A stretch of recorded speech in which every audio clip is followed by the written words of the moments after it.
আমার শান্তির ঠিকানা। আজ রান্না করবো আলু ভাজা, মিষ্টি কুমড়ো ভাজা, সাথে পাতলা ডাল। আর সব শেষে বিকেল বেলা মেলায় ঘুরতে যাব। Hello, welcome to my another short video. আজ কিন্তু আমি অনেক কাজ করব, যতটুকু পারি টুকটাক শেয়ারও করব। পেঁয়াজ মরিচ কাটতে কাটতে প্রেসার কুকারে ডালও সিদ্ধ করে নিয়েছি।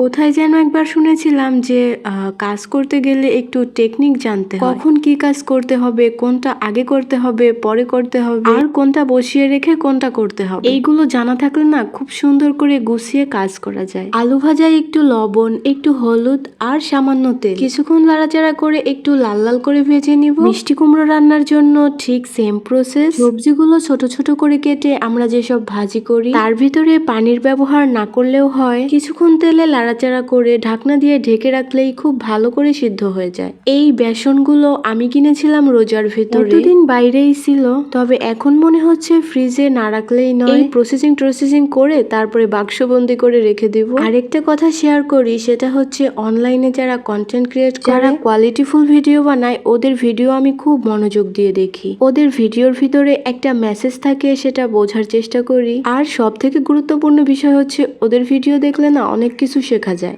ভেবেছিলাম আজ আর কিছু রান্না করব না, তবে রাতের বেলা আবার মুরগির মাংস রান্না বসিয়েছি। ওই ঘরে বাচ্চা থাকলে যা হয়।